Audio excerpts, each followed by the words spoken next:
A significant cost for us is compensation.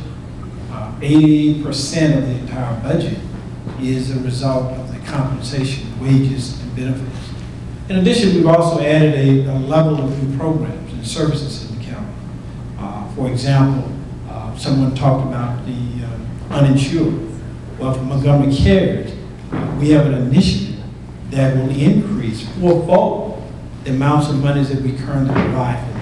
And so it's an added additional programs. It's the increased cost that we have for compensation, wages, and benefits. And that is growing in an alarming way. So we have to reverse that. Not only in the capital, not only in the operating budget, but in the capital budget as well. Let me just give you an example. How much would you think to renovate a high school would cost you? Take a guess. Renovate a high school? Yeah, just a renovation. 10 million. 2 million. Anybody else? 100? Well, if you take the 10 and the 100, you're probably about right. It's $110 million to renovate a high school in Montgomery County. That's to renovate a high school in Montgomery County.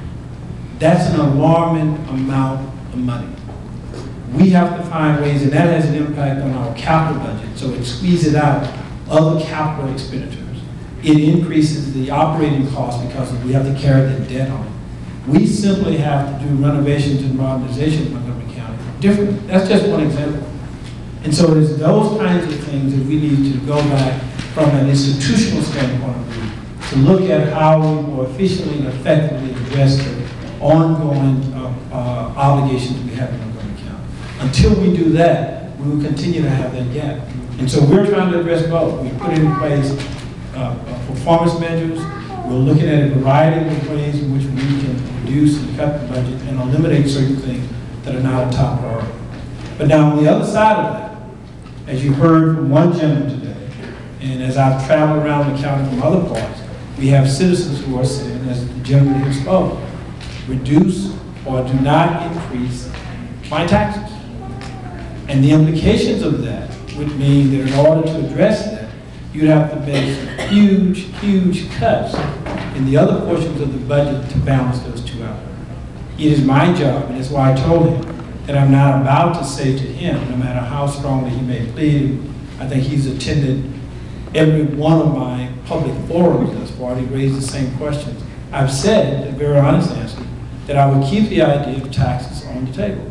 Because you've heard all the citizens here talk about various programs and services. Now, we can't respond at the level that they want for all of them.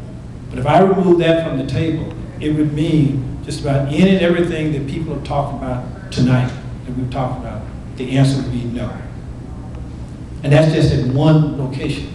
And you can repeat that at all 5 of the other forums that I've had thus far. And I'm not about to do that because there are too many programs, too many services that impact the most vulnerable in Montgomery County. And we should do everything possible within reason to make sure to keep many of those